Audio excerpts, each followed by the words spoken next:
तो बच्चों हम फ्लेमिंगो बुक पढ़ रहे थे। फ्लेमिंगो बुक बच्चों दो पार्ट्स में बंटी हुई है, एक है प्रोज सेक्शन, सेकंड है पोइट्री सेक्शन। जो प्रोज सेक्शन है वो हमने कंप्लीट कर लिया था, उसमें दिए गए 8 चैप्टर्स हमने कंप्लीट कर लिए थे, उसके क्वेश्चंस भी हमने सॉल्व कर लिए थे। और इस वीडियो में बच्चों हम फ्लेमिंगो बुक का जो पोइट्री सेक्शन है वो स्टार्ट करने वाले हैं। हम पोइट्री सेक्शन में बच्चों 6 पोएम्स हम पढ़ेंगे। तो जब बच्चों हम पोइट्री पढ़ते हैं तो प्रोज से थोड़ी सी डिफरेंट तरीके से हम उसको समझते हैं। क्या डिफरेंस होता है प्रोज में और पोइट्री में? वो डिफरेंस ये होता है बच्चों कि जब हम प्रोज पढ़ते हैं तो हम ओनली चैप्टर का ट्रांसलेशन समझते हैं, चैप्टर में क्या बताया गया है हम वो समझते हैं। लेकिन बच्चों जब हम पोइट्री पढ़ते हैं तो हमें एक पर्टिकुलर मूड के साथ एक पर्टिकुलर रेफरेंस को ध्यान में रखते हुए पोएम को समझना होता है। हमें लाइन टू लाइन वर्ड का मीनिंग और उसका एक्सप्लेनेशन हमें समझना होता है, और जिस मूड में पोइट ने उस पोएम को लिखा है, जिस रेफरेंस को लेकर लिखा है, हमें एग्जैक्टली वही मूड वही रेफरेंस हमें समझना होता है। और बच्चों साथ ही साथ जब हम पोइट्री पढ़ते हैं तो हम बहुत सारे लिटरेरी टर्म्स जिन्हें हम पोइटिक डिवाइसेस भी कहते हैं, हम वो सब समझते हैं। इन सभी पोइटिक डिवाइसेस का यूज़ किया जाता है पोएम को और भी ब्यूटीफुल बनाने के लिए, उसे एक आर्टिस्टिक पीस बनाने के लिए। तो बच्चों जैसे जैसे हम पोएम पढ़ेंगे, पढ़ते जाएंगे, तो उसमें आने वाली जितनी भी लिटरेरी डिवाइसेस हैं, पोइटिक टर्म्स हैं, उन सभी को हम समझते जाएंगे, उनका मीनिंग, उनका यूज़, क्यों यूज़ होते हैं ये सब, और किस तरह से इनको यूज़ किया जाता है, वो सब हम समझेंगे। तो बच्चों स्टार्ट करते हैं हमारी फर्स्ट पोएम इस वीडियो में हम, जिसका नाम है माय मदर एट 66। और ये जो पोएम है बच्चों ये लिखी है कमला दास ने। तो बच्चों ये पोइटेस है इस पोएम की। तो जो पोएम का नाम है माय मदर एट 66, तो नाम से हम समझ सकते हैं कि पोएम किस बारे में होगी। जो पोइटेस हैं वो अपनी मदर के बारे में बात कर रही हैं, और उनकी मदर की एज क्या है? 66। तो बच्चों 66 एज का मतलब वो एक सीनियर सिटीजन है और वो अपनी ओल्ड एज की तरफ बढ़ती जा रही हैं। तो अपनी मदर को ओल्ड एज में देखकर कमला दास जो पोइटेस है हमारी, उनको क्या फील होता है, वो क्या महसूस करती हैं, क्या सोचती हैं, इस बारे में उन्होंने इस पोएम को लिखा है। तो चलिए स्टार्ट करते हैं पोइट्री सेक्शन की हमारी first poem my mother eight 66। तो बच्चों जब भी हम पोएम पढ़ेंगे तो उससे पहले हम जो हमारी पोइटेस है कमला दास, हम उनका एक ब्रीफ इंट्रोडक्शन पढ़ेंगे, जानेंगे कमला दास के बारे में। तो सबसे पहले हम पढ़ेंगे अबाउट द पोइट, हमारी पोइट कमला दास के बारे में। Kamala Das was born in Malabar Kerala. तो जो पोइटेस है हमारी कमला दास वो एक इंडियन पोइटेस है। उनका जन्म इंडिया का एक स्टेट है केरला, वहाँ हुआ था। तो केरला के मालाबार में इनका बर्थ हुआ था। She is recognised as one of India's foremost poets. और जो कमला दास हैं ये जानी जाती हैं, पहचानी जाती हैं किस रूप में? इंडिया के फोरमोस्ट यानी जो फेमस हैं, पॉपुलर पोइट्स हैं, उनमें इनकी गिनती होती है। तो बहुत अच्छी फेमस ये पोइट हैं। Her works are known for their originality, versatility and the indigenous flavour of the soil. और इनका जितना भी लिटरेरी वर्क है, इन्होंने जितना भी लिटरेचर लिखा है, वो सभी नोन यानी जाना जाता है किसके लिए? इनकी ओरिजिनलिटी के लिए। ओरिजिनलिटी यानी बिल्कुल ओरिजिनल है, बिल्कुल मूल है इनका सारा वर्क। ये कभी किसी से इन्फ्लुएंस नहीं हुई, इन्होंने कभी किसी के आइडिया को कॉपी नहीं किया। इनके सारा जो वर्क है उसमें जो भी आइडियाज़ हैं वो इनके अपने खुद के आइडियाज़ हैं, और साथ ही साथ जो आइडियाज़ हैं वो वर्सेटाइल हैं। वर्सेटाइल का मतलब होता है बच्चों वो एक ही थीम पर बेस्ड नहीं है, बल्कि वो एक वाइड रेंज ऑफ वैरायटी को कवर करके इन्होंने अपना लिटरेचर लिखा है। बहुत सारी थीम के बारे में इन्होंने लिखा है। और साथ ही साथ इनके वर्क में हम क्या देख सकते हैं? इंडिजिनस फ्लेवर यानी जो अपनी सॉइल यानी अपनी जो मिट्टी होती है उसका एक अपनेपन का फ्लेवर है इनके वर्क में। तो इनका जितना भी वर्क है वो फेमस बहुत ज़्यादा है। क्यों? क्योंकि वो बिल्कुल ओरिजिनल है, वो वर्सेटाइल है, डिफरेंट थीम्स के बारे में है, और एक अपनी मिट्टी का अटैचमेंट है, मिट्टी का जुड़ाव है इनके वर्क में। Kamala Das has published many novels and short stories in English and Malayalam। तो बच्चों हम तो कमला दास की यहाँ पे एक पोएम पढ़ेंगे। तो पोएम के अलावा इन्होंने बहुत सारे नॉवेल्स भी लिखे हैं और इन्होंने बहुत सारी शॉर्ट स्टोरीज़ भी लिखी हैं, यानी इन्होंने पोइट्री भी लिखी है और साथ ही साथ प्रोज में भी इन्होंने राइटिंग वर्क किया है। और कौन कौन सी लैंग्वेज में? इन्होंने इंग्लिश में भी लिखा है और साथ ही साथ मलयालम में भी लिखा है। तो हमने पढ़ा था कि इनका जब जन्म कहाँ हुआ था, केरला में हुआ था। तो वहाँ की जो लोकल लैंग्वेज है मलयालम, उसमें भी इन्होंने बहुत सारा राइटिंग वर्क किया है। और जब ये किया करती थी तो कौन से नाम से करती थी, माधवीकुट्टी। तो माधवीकुट्टी का नाम लेकर इन्होंने बहुत सारे मलयालम लैंग्वेज में भी नॉवेल्स लिखे हैं और शॉर्ट स्टोरीज लिखी हैं। तो बच्चों ये था कमला दास के बारे में एक इंट्रोडक्शन, उनके बारे में हमने जाना।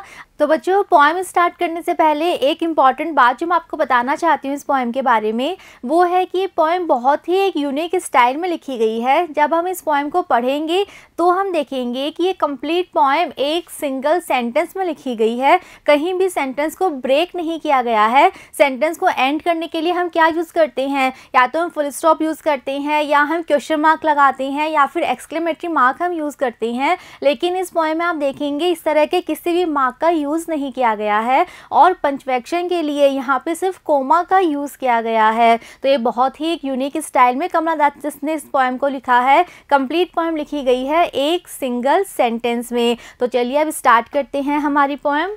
Driving from my parents' home to Cochin last Friday morning, I saw my mother beside me। तो स्टार्टिंग में पोइट ने एक सीन यहाँ हमारे सामने रखा है, वो बता रही हैं एक सीन के बारे में जो कि कब का है, लास्ट फ्राइडे मॉर्निंग का है। और पोइट क्या कर रही थी, वो ड्राइविंग यानी वो गाड़ी में बैठकर जा रही थी। कहाँ से, अपने पेरेंट्स के घर से। और कहाँ जा रही थी, कोचीन जा रही थी। तो वो हमें बता रही हैं कि वो अपने पेरेंट्स के घर आई हुई थी, अपने पेरेंट्स से मिलने आई हुई थी। और अब वो अपने पेरेंट्स से मिलने के बाद कोचीन जा रही हैं गाड़ी में बैठ के। तो क्या होता है, I saw my mother beside me. तो गाड़ी में उनके पास, बिसाइड का मतलब होता है पास में, तो उनके पास उनकी मदर बैठी हुई हैं। तो जब वो गाड़ी में बैठ के जा रही हैं तो रास्ते में उन्होंने अपनी मदर की तरफ देखा। तो वो बता रही हैं बच्चों कि लास्ट फ्राइडे मॉर्निंग को वो अपने पेरेंट्स के घर से कोचीन जा रही थी गाड़ी में उनके साथ उनके पास में उनकी मदर बैठी हुई हैं, और उन्होंने अपने मदर की तरफ देखा। Those open mouthed, her face ashen like that of a corpse and realised with pain. तो जब उन्होंने अपनी मदर की तरफ देखा तो उन्होंने क्या देखा कि उनकी जो मदर है वो डोज कहते हैं नींद आना। तो उन्होंने देखा कि उनकी मदर को नींद आ गई है गाड़ी में। उनकी मदर सो रही थी, और कैसे सो रही थी, उनका जो मुंह था वो खुला हुआ था। Her face ashen like that of a corpse. और जब उन्होंने अपनी मदर की फेस की तरफ बहुत ध्यान से देखा तो उनको क्या लगा कि उनकी जो मदर का फेस है वो कैसा दिख रहा था, एशन की तरह दिख रहा था। एशन कहते हैं ऐश के कलर का, ऐश होती है बच्चों राख। तो उनको लगा कि उनका जो मदर का फेस है वो राख के कलर का हो गया है। और बच्चों ऐश रिप्रेजेंट करती है किसे, डेथ को, डलनेस को, ओल्ड एज को। तो उनको अपनी मदर का फेस इतना ज़्यादा अजीब सा लगा, उनको लगा कि उनकी मदर कितनी ओल्ड हो गई हैं, और उनका जो फेस है वो बिल्कुल डल हो गया है। उसमें किसी भी तरह की ब्राइटनेस नहीं है, किसी भी तरह की लाइफ एनर्जी बिल्कुल भी नहीं है। बहुत डल उनको अपनी मदर का फेस लगा। और किसकी तरह लगा, जैसे कि वो कोई कॉप्स हो। कॉप्स कहते हैं बच्चों किसी डेड बॉडी को। तो उनको लगा कि उनकी मदर का फेस बिल्कुल जैसे कोई डेड बॉडी होती है, कोई मृत शरीर होता है तो उसमें कोई लाइफ नहीं होती, उस तरह का उनको अपनी मदर का फेस लगा। एंड रियलाइज्ड, और फिर उन्होंने महसूस किया, विथ पेन, बहुत ज़्यादा दर्द के साथ। क्या महसूस किया, that she was as old as she looked. तो उस समय पोइट को फील हुआ कि उनकी जो मदर है वो सच में बहुत ज़्यादा ओल्ड हो गई हैं। तो बच्चों पोइट ये कहना चाह रही हैं, वो कह रही हैं कि जब वो रास्ते में जा रही थी तो उन्होंने पास में बैठी हुई अपनी माँ की तरफ देखा। उनकी माँ को नींद आ गई थी, वो सो रही थी। तो पोइट ने जब उनके फेस को देखा तो उनको लगा कि उनकी जो मदर का फेस है वो बहुत ज़्यादा डल हो गया था, उस पर किसी तरह की ब्राइटनेस नहीं थी। एक एनर्जी जो होती है कि एक जो स्पार्क होता है वो बिल्कुल उनके फेस पे उनको नहीं लगा।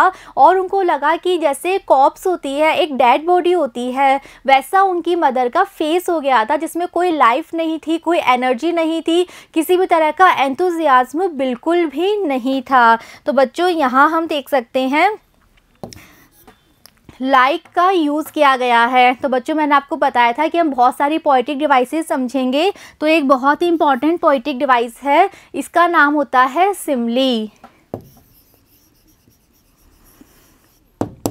तो बच्चों सिमली एक पोइटिक डिवाइस होती है। सिमली क्या होता है, जब हम दो डिफरेंट चीज़ों को आपस में कंपेयर करते हैं, हम उनकी तुलना करते हैं और तुलना करने के लिए हम वर्ड यूज़ करते हैं या तो लाइक या फिर एज।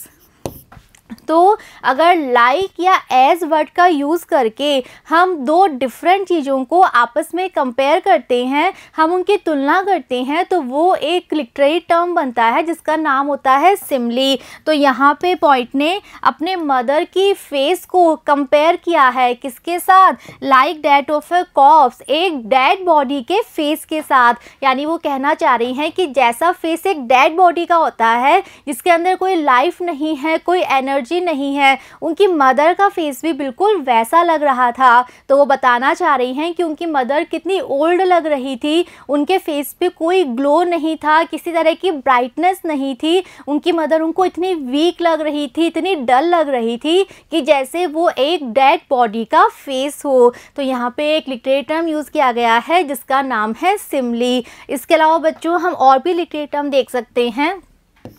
यहाँ पे बच्चों आप देखिए दो वर्ड्स हैं, माय मदर। तो यहाँ पे माय मदर, दोनों जो वर्ड्स का जो स्टार्टिंग साउंड है वो सेम है, यानी हम कह सकते हैं सेम साउंड को यहाँ पर रिपीट किया गया है। तो इसे कहते हैं repetition of the same consonant sound. तो ये बच्चों एक लिटरेरी टर्म बनता है जिसका नाम होता है अलिट्रेशन।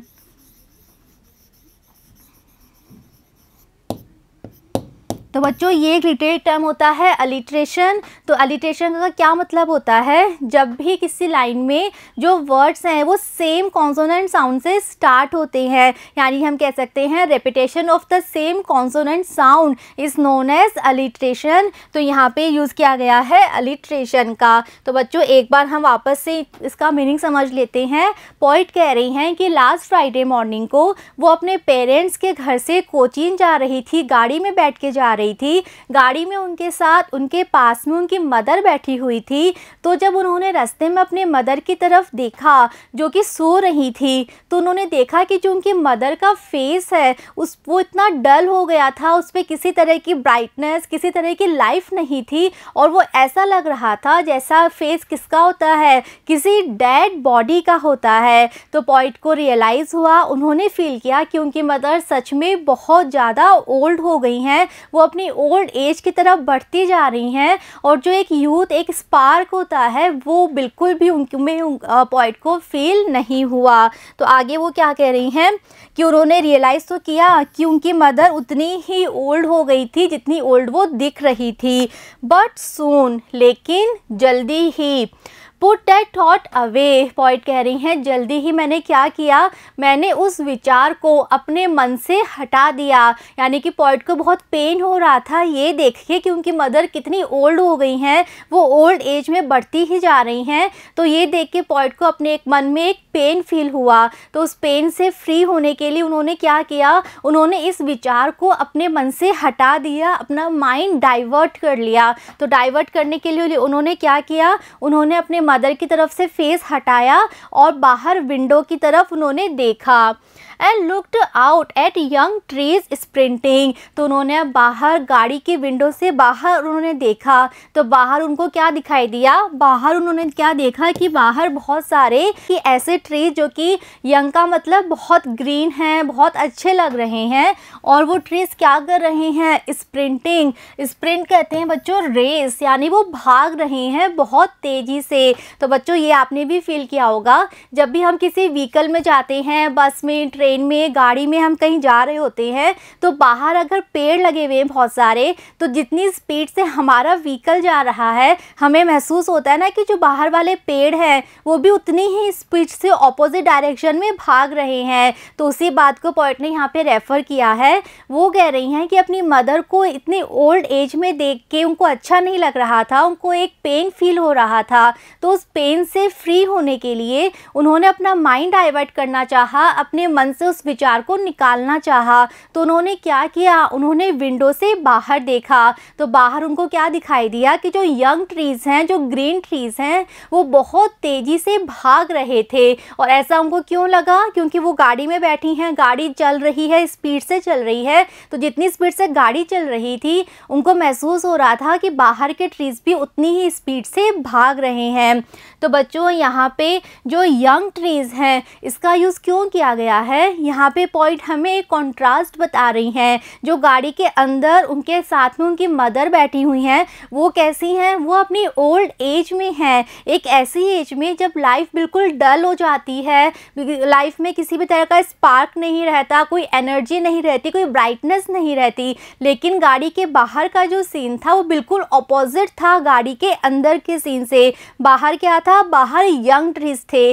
तो पहला कॉन्ट्रास्ट तो क्या है, अंदर जो उनकी मदर है वो कैसी हैं, ओल्ड है, और बाहर जो ट्रीज हैं वो कैसे हैं, यंग हैं। और सेकंड जो मदर है वो बहुत डल हैं, उनमें कोई एनर्जी नहीं है, वो बिल्कुल एक डेड बॉडी की तरह लग रही हैं। लेकिन जो बाहर ट्रीज हैं वो बिल्कुल यंग है, एनर्जेटिक हैं और वो बहुत तेज स्पीड से भाग रहे हैं।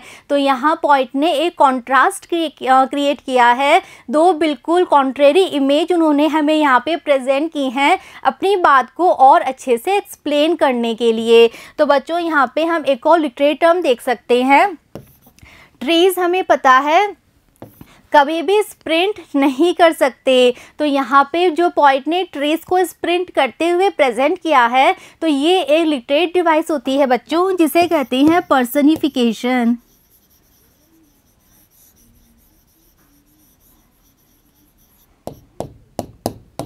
पर्सनिफिकेशन का बच्चों मतलब क्या होता है, जब हम किसी ऑब्जेक्ट को हम अगर कोई ह्यूमन क्वालिटीज़ प्रेजेंट कर देते हैं, कुछ ह्यूमन क्वालिटीज़ देकर हम उसे प्रेजेंट करते हैं, तो उसे एक लिटरेरी डिवाइस बनती है जिसे हम कहते हैं पर्सनिफिकेशन। तो हमें पता है स्प्रिंट करना, रेस करना एक ह्यूमन क्वालिटीज़ है। ट्रीज़ नहीं भाग सकते, वो स्प्रिंट नहीं कर सकते, लेकिन यहाँ पॉइंट ने ट्रीज़ को प्रेजेंट किया है भागते हुए, यानी कि एक ऑब्जेक्ट को उन्होंने ह्यूमन क्वालिटीज़ देके प्रेजेंट किया है। तो यहाँ पे एक लिटरेरी टर्म बनता है जिसका नाम है पर्सनिफिकेशन। तो बच्चों पर्सनिफिकेशन का मतलब होता है जब हम किसी ऑब्जेक्ट को कुछ ह्यूमन क्वालिटीज़ दे देते हैं तो एक लिटरेरी टर्म बनता है जिसे हम कहते हैं पर्सनिफिकेशन। तो बच्चों यहाँ पे जो ट्रीज़ हैं वो किस तरह से प्रेजेंट किए गए हैं, स्प्रिंट करते हुए, भागते हुए। तो हमें पता है ट्रीज़ जो हैं वो भाग नहीं सकते, भागना किसका नेचर होता है, ह्यूमंस का नेचर होता है। तो जो ह्यूमन क्वालिटीज़ हैं वो दे दी गई हैं ट्रीज़ को। तो यहाँ पे पॉइंट ने ट्रीज़ का पर्सनिफिकेशन कर दिया है। तो ये एक लिटरेरी डिवाइस होती है पर्सनिफिकेशन। तो पॉइंट कह रहे हैं कि जो अंदर गाड़ी में सीन था उसके बिल्कुल ऑपोजिट बाहर सीन था। अंदर उनकी ओल्ड मदर है, बाहर यंग ट्रीज़ हैं। ओल्ड मदर कैसी हैं, जिनके फेस पे कोई ग्लो नहीं है, जो एक डेड बॉडी की तरह लग रही हैं। और जो बाहर यंग ट्रीज़ हैं वो बिल्कुल यंग हैं, उनमें बहुत ज़्यादा एनर्जी है, एंथुजियाज्म है और वो बहुत स्पीड से रनिंग कर रहे हैं, वो भाग रहे हैं। The Mary children spelling out of their homes. और साथ में उन्होंने क्या देखा, विंडो के बाहर उनको कुछ मैरी चिल्ड्रन, मैरी का मतलब होता है खुश, हैप्पी। तो उन्हें बाहर कुछ हैप्पी बच्चे दिखाई दिए और वो सब क्या कर रहे थे, अपने घरों से बाहर स्पेल आउट हो रहे थे। अब बच्चों स्पेल आउट क्या होता है, जब हम, जैसे आपने देखा होगा, हम अगर ग्लास में हम कोई पानी, लिक्विड, कोई भी दूध हम डालते हैं तो जितना उसमें आ सकता है उसमें आ जाता है, और अगर हम ज़्यादा डालते हैं तो वो स्पिल आउट हो जाता है, वो बाहर निकल जाता है। तो बच्चों यहाँ एक और लिटरेरी डिवाइस यूज़ की गई है जिसे हम कहते हैं मेटाफर। तो बच्चों मेटाफर भी एक लिटरेरी टर्म होता है। मेटाफर क्या होता है, मेटाफर में बच्चों हम दो चीज़ों को आपस में कंपेयर तो करते हैं लेकिन उसमें हम लाइक या एज जैसे वर्ड्स का यूज़ नहीं करते। तो इससे पहले बच्चों हमने सिमली समझा था, सिमली में भी हम दो चीज़ों को कंपेयर करते हैं लेकिन कंपैरिजन में हमेशा या तो हम लाइक यूज़ करेंगे या फिर हम एज हम यूज़ करेंगे। लेकिन मेटाफर में जब हम दो चीज़ों को कंपेयर करते हैं तो उस कंपैरिजन में हम लाइक या एज हैप्पीनेस जैसे वर्ड यूज़ नहीं करते। तो यहाँ पे पोइट ने हैप्पी चिल्ड्रन को कंपेयर किया है किसके साथ, उस लिक्विड के साथ जो कि किसी भी बर्तन में से बाहर स्पिल हो जाता है, बाहर निकल जाता है। और क्यों निकल जाता है, तो यहाँ पे पोइट कहना चाह रहे हैं कि वो बच्चे इतने हैप्पी हैं, उनमें इतना एंथुजियाज्म है, वो खेलने के लिए इतने ज़्यादा उत्सुक हैं कि जिस तरह से एक कोई दूध या पानी बाहर बह जाता है, निकल जाता है, उतने ही उत्साह के साथ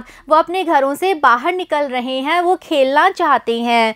but after the airport security check, तो इस तरह से उनकी गाड़ी चली जा रही है, पोइट गाड़ी में बैठी हैं, अंदर उनकी मदर है। उन्होंने हमारे सामने कंट्रास्ट प्रेजेंट कर दिया कि बाहर का जो सीन है वो कितना अलग है जो उनकी मदर साथ में बैठी हुई है उसके साथ। आगे वो कह रही हैं कि गाड़ी चलते चलते एयरपोर्ट पहुंच जाती है।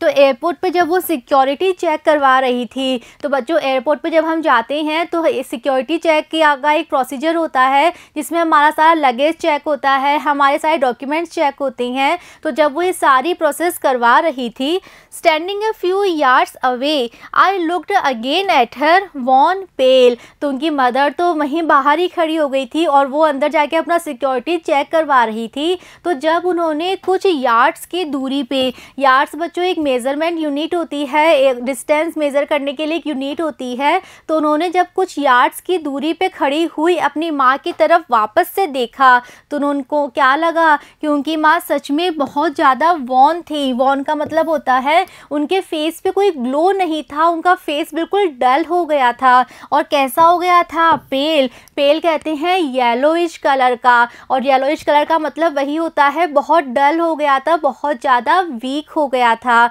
यानी पॉइंट ये कहना चाह रही हैं कि जब उन्होंने कार में अपनी माँ की तरफ देखा और उनको लगा कि उनकी माँ कितनी ओल्ड हो गई हैं, इतनी ओल्ड कि बिल्कुल एक डेड बॉडी की तरह लग रही हैं, तो उनको बहुत ज़्यादा दर्द हुआ।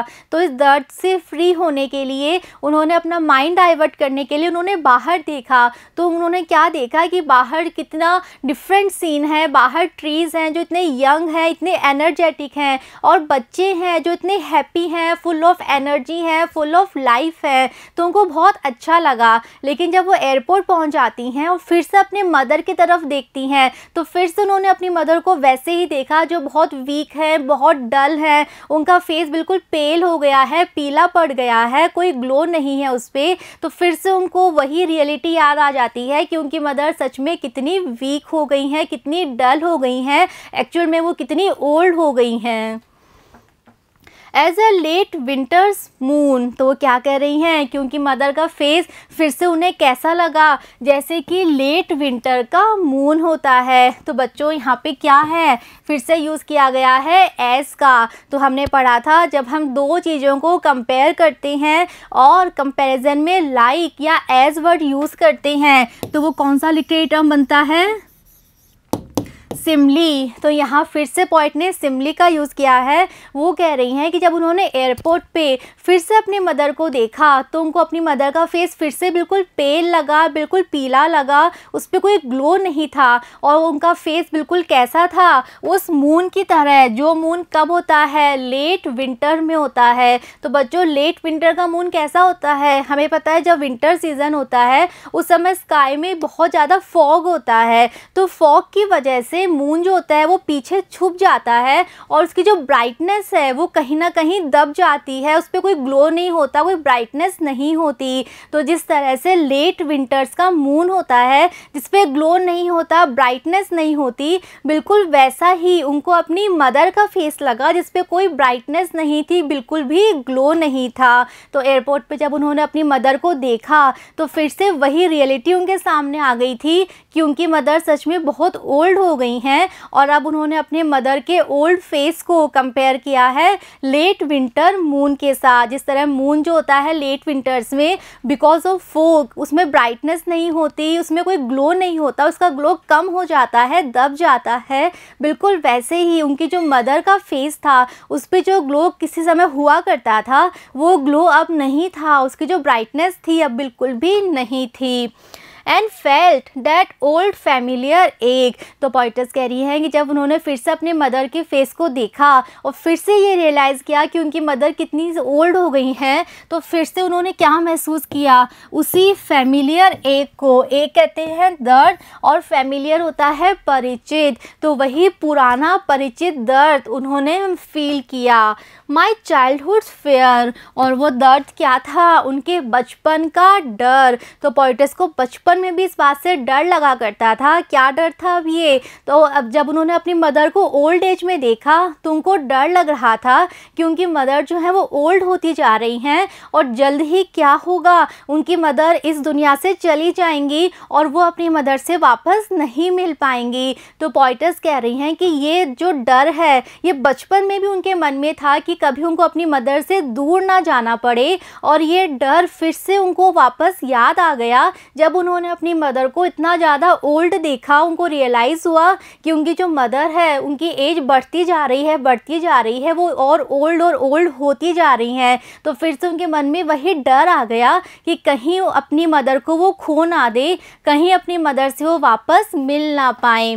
But all I said was see you soon Amma. अब पोइटस कह रही हैं क्योंकि मन में तो बहुत ज़्यादा पेन है, बहुत ज़्यादा फेयर है। किस बात का फेयर, क्योंकि मदर इतनी ओल्ड हो चुकी है कि हो सकता है वो वापस उनसे ना मिले, लेकिन उन्होंने अपने इस डर को, अपने इस फेयर को बाहर नहीं आने दिया। उन्होंने इस डर को अपनी मदर के सामने बिल्कुल भी एक्सप्रेस नहीं किया। तो वो कह रही हैं कि मन में तो मेरे बहुत दर्द है, बहुत पेन है, लेकिन मैंने बाहर कुछ नहीं कहा, मैंने अपनी मदर से कुछ नहीं कहा, और मैंने अपनी मदर को सिर्फ क्या कहा, सी यू सून अम्मा। तो कह रही हैं मैंने सिर्फ इतना ही कहा, अम्मा जल्दी ही मिलेंगे। तो पोइटस ये कहना चाह रही हैं कि मेरे मन में तो बहुत डर था, मुझे रियलाइज़ हो गया था कि मेरी मदर कितनी ज़्यादा ओल्ड हो गई हैं और बिल्कुल एक डेड बॉडी की तरह लग रही हैं, और इसीलिए मेरे मन में बहुत ज़्यादा फियर था कि हो सकता है मैं अपनी अम्मा से वापस ना मिल पाऊँ। लेकिन अपने इस डर को मैंने अपने अंदर ही रखा, अपनी मदर के सामने बिल्कुल भी एक्सप्रेस नहीं किया, और मैंने अपनी मदर को बहुत पॉजिटिव वर्ड्स के साथ बाय किया। मैंने उनको बोला कि अम्मा जल्दी ही मिलेंगे। All I did was smile and smile and smile. तो पोइटस कह रही हैं कि अपनी मदर के सामने मैंने अपना सारा दर्द, अपना सारा पेन, सारा फियर छुपा लिया, और मदर के सामने मैं सिर्फ स्माइल करती रही और स्माइल करती रही। तो बच्चों यहाँ पे पोइट ने स्माइल वर्ड 3 बार रिपीट किया है। तो ये भी एक लिटरेरी टर्म होता है जिसे कहते हैं रेपिटेशन।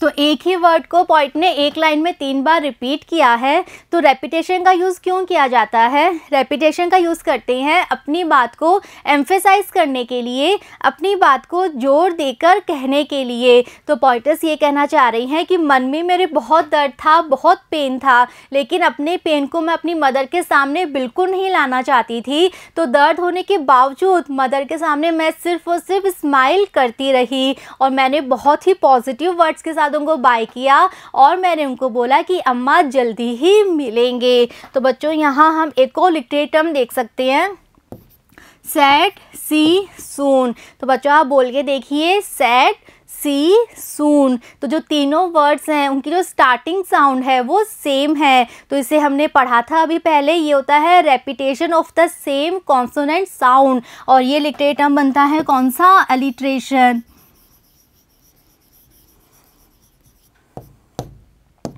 तो ये लिटरेरी टर्म बना बच्चों alliteration, repetition of the same consonant sound. तो बच्चों यहाँ पे हमारी पोएम कंप्लीट होती है। तो बहुत ही अच्छी पोएम थी। पोइट ने हमें समझाया है किसके बारे में, वो कहना चाह रही हैं कि जो एजिंग होती है, जो हमारी एज होती है, वो बहुत ही नेचुरल चीज़ होती है। सबका यहाँ पे इस धरती पे बर्थ होता है, फिर हमारा चाइल्डहुड आता है, फिर हम यंग होते हैं, और फिर एक दिन हम ओल्ड हो जाते हैं। तो एक नेचुरल प्रोसेस है और सबको इसी प्रोसेस से गुजरना पड़ता है और ये चीज़ हमें एक्सेप्ट करनी चाहिए। लेकिन उन्होंने क्या हमें बताया है कि उनके मन में अपनी अम्मा को देखा जब उन्होंने ओल्ड एज में, तो उनको कितना ज़्यादा दर्द हुआ, उनको कितना ज़्यादा फियर लगा कि शायद अपनी अम्मा से वो फिर से नहीं मिल पाएंगी। लेकिन एक बहुत ही पॉजिटिव एटीट्यूड था उनका। उन्होंने अपनी मदर को सारे डर के बावजूद यही कहा कि अम्मा फिर से मिलेंगे। तो बच्चों, आई होप आपको पोएम समझ में आई है, इसकी एक्सप्लेनेशन आपको समझ में आई है और साथ ही सारे पोएटिक डिवाइसेस जो हमने पढ़े हैं उनका यूज़ भी आपको अच्छे से समझ में आया है। नेक्स्ट वीडियो में बच्चों हम इस पोएम के क्वेश्चन सॉल्व करेंगे और उससे पहले हम इस पोएम की कंप्लीट समरी एक बार फिर से रिवाइज करेंगे ताकि आपको पोएम का मीनिंग और अच्छे से समझ में आ जाए। See you in the next video. Thank you.